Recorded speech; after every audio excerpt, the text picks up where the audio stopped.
Does being alone make you anxious? Do you feel restless when there's no notification on your phone? Do you feel lonely when you have no plans for the weekend? If you answered yes to any of these questions, then German philosopher Arthur Schopenhauer has something important to tell you. In the 19th century, Schopenhauer made a startling statement. Happiness depends largely on how well one can endure being alone. This sounds counterintuitive, doesn't it? We live in an age of connection. Social media, messaging apps, endless meetings and gatherings.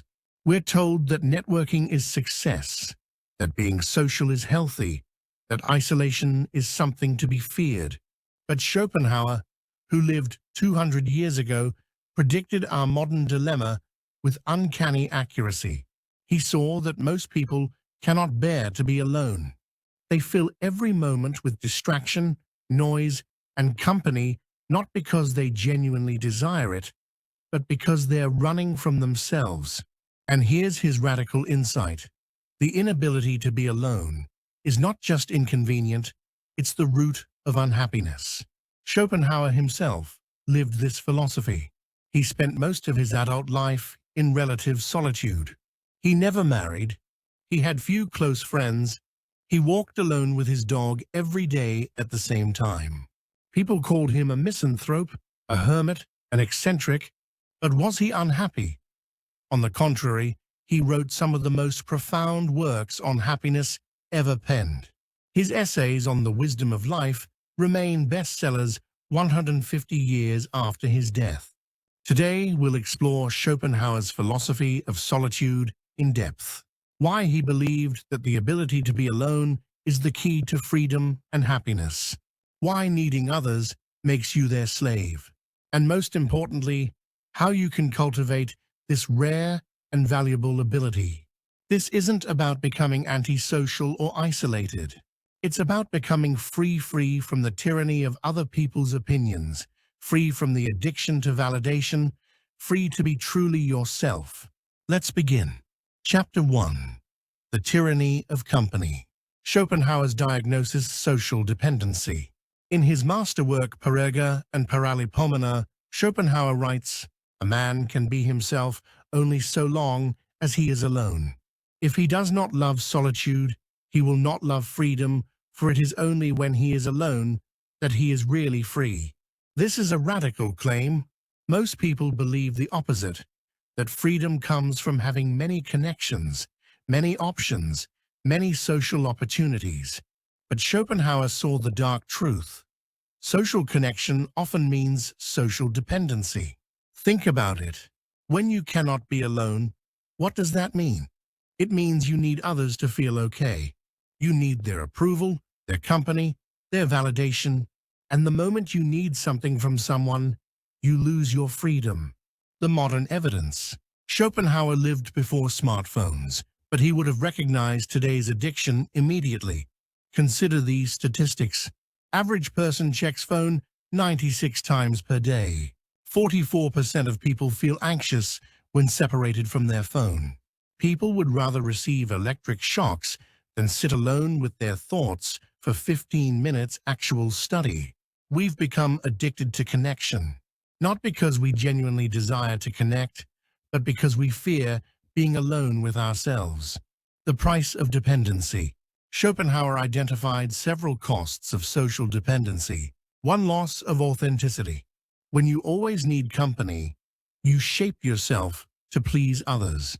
You laugh at jokes you don't find funny. You pretend to enjoy activities you dislike. You suppress your real opinions. Over time, you forget who you really are. 2. Vulnerability to manipulation. When you need approval, you become controllable. People sense your desperation and exploit it. Your boss knows you'll work overtime. Your friends know you'll always say yes. 3. Constant anxiety. When happiness depends on others, you're always worried. What if they reject you? What if they're unavailable? What if they find someone better? This anxiety never ends, because you can never fully control other people. 4. Wasted time. Schopenhauer observed that people waste enormous amounts of time in meaningless social activities, not because they enjoy them, but because they cannot bear being alone. Boring parties, tedious small talk, obligatory gatherings, all to escape the discomfort of solitude. Chapter 2. Why People Fear Solitude. The Inner Void. Schopenhauer's central insight. People fear solitude because they fear encountering themselves. When you're alone with no distractions, what happens? Your thoughts arise. Your anxieties surface. Your regrets emerge. The questions you've been avoiding demand attention. Am I living the right life? Am I becoming who I want to be? What's the meaning of all this? These are uncomfortable questions, so people run from them into work, into relationships, into entertainment, into anything that provides distraction. The poverty of inner life. Schopenhauer made a harsh but accurate observation. The less mind a person has, the less he can bear solitude. He didn't mean intelligence or education. He meant richness of inner life, depth of thought, cultivation of interests, capacity for reflection. Most people, Schopenhauer argued, have impoverished inner lives. They have no genuine interests beyond superficial amusements. They never developed the ability to think deeply, to enjoy ideas, to be entertained by their own minds. When such a person is alone, there's nothing there, just emptiness and boredom. So they desperately seek external stimulation. The paradox of modern life. Here's the irony. We live in the most connected age in history, yet people are more lonely than ever. Why? Because what we call connection is often just shared distraction. People sit together scrolling their phones. They attend events, but nobody really talks. They have hundreds of friends, but no one who truly knows them. Schopenhauer would say, this is not connection. This is collaborative avoidance of solitude. The comparison trap. Social media has made Schopenhauer's insights more relevant than ever. When you constantly compare yourself to others, their vacations, their achievements, their apparently perfect lives, you become a slave to external validation. You measure your worth by likes, comments, followers. Your happiness depends on how you stack up against others. This is exactly what Schopenhauer warned against, allowing others to define your value. Chapter 3. The Gifts of Solitude. Freedom from Opinion. Schopenhauer's most liberating insight. In solitude, where we are least alone. This seems paradoxical, but here's what he meant. When you're comfortable being alone, you stop caring what others think. Their opinions lose power over you. You become free to be authentically yourself. You can pursue interests others find strange. You can hold unpopular opinions. You can live by your own values rather than society's expectations. This is true freedom. The development of self. Schopenhauer argued that great achievements require solitude. Think about it. When did you last have a truly original thought while scrolling social media? When did deep insight arise during small talk at a party? It doesn't. Original thinking, creative work, genuine self-development all require sustained solitude. Examples: Newton discovered gravity during solitary contemplation. Einstein developed relativity during solo thought experiments. Beethoven composed his greatest symphonies in near-total isolation. Thoreau wrote Walden during 2 years alone in the woods. Schopenhauer himself wrote his philosophical masterworks during long periods of solitude. He would walk alone for hours, thinking deeply, then return to write. The quality of relationships. Here's a surprising insight from Schopenhauer. The ability to be alone actually improves your relationships. How? When you don't need others, you can choose them freely. Your relationships become voluntary rather than desperate. You don't cling to toxic people out of fear of loneliness. You don't tolerate disrespect because you need their approval. You don't compromise your values to maintain connections. Instead, you connect with others from a place of wholeness rather than neediness. This creates much healthier, more authentic relationships. Peace of mind. Perhaps most importantly, the ability to be alone brings peace. When you're comfortable with yourself, you stop the constant mental chatter of social anxiety. What do they think of me? Did I say something wrong? Why haven't they responded to my message? You're no longer at the mercy of others' moods, schedules, or availability. Your peace doesn't depend on external circumstances. Schopenhauer called this state blessed solitude, the ability to be content in one's own company. Chapter 4. Cultivating the ability to be alone. Start small. Schopenhauer would advise, don't try to become a hermit overnight. Begin with small practices. Week 1, 1 hour of true solitude daily. No phone, no music, no TV. Just you and your thoughts. Walk, sit, or engage in a solitary activity. Week 2, a full day alone. Cancel all social plans for 1 day. Spend the entire day by yourself. Notice what feelings arise. Week 3, digital solitude. 1 day without any digital communication. No checking messages, social media, or email. Experience what it's like to be truly disconnected. Week 4, solo travel. Take a trip alone, even if just for a day. Go somewhere you've never been. Eat alone in a restaurant. Walk alone in a new place. Develop your inner life. Schopenhauer emphasized that solitude is only valuable if you have something inside to engage with. Cultivate these.